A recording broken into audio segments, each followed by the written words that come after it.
విద్యార్థుల జీవితాలతో చెలగాటమాడుతూ పరీక్షా పత్రాల లీకేజీలు అరికట్టలేకపోయినా కేంద్ర విద్యాశాఖ మంత్రి ధర్మేంద్ర ప్రధాన్ వెంటనే రాజీనామా చేయాలని రాజన్న సిరిసిల్ల జిల్లా సిపిఎం పార్టీ నాయకులు ఎగమండి ఎల్లారెడ్డి కోరారు.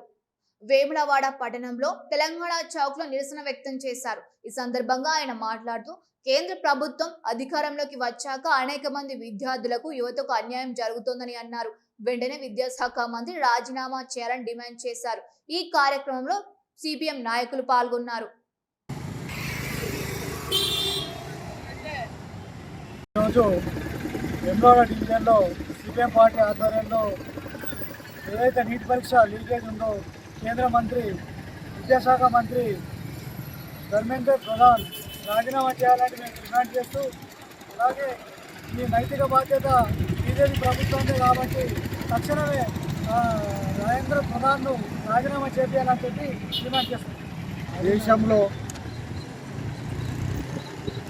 ఈఎస్సీ పేపర్ లీకేజ్ చేసినందుకు గాను విద్యాశాఖ మంత్రి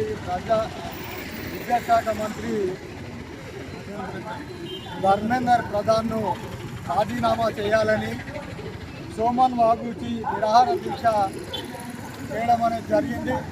20 రోజుల నుంచి నిరాహార దీక్ష చేస్తుంటే బీజేపీ ప్రభుత్వము చీమగుట్టినట్టు లేకుండా ఆయనను 20 రోజుల తర్వాత అరెస్ట్ చేసి హాస్పిటల్లో ట్రీట్మెంట్ ఇవ్వడం అనేది జరుగుతుంది. అంటే బీజేపీ ప్రభుత్వము వచ్చిన తర్వాత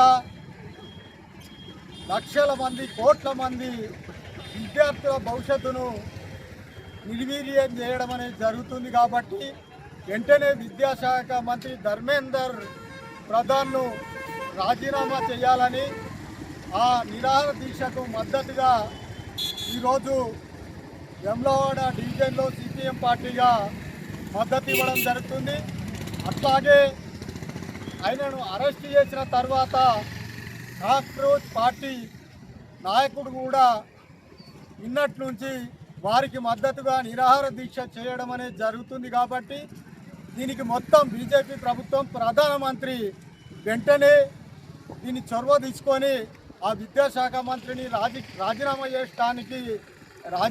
చేయించాలని, లేకపోతే దీని బాధ్యత మొత్తం ప్రధానమంత్రిదే బీజేపీ పార్టీదే ఉంటుంది. కాబట్టి కోటి మంది విద్యార్థుల భవిష్యత్తును కాలరాసే ఈ ప్రభుత్వం వెంటనే గద్దె తీసుకోవాలని ఈరోజు సిపిఎం పార్టీగా బీజేపీ ప్రభుత్వాన్ని హెచ్చరించడం జరుగుతుంది.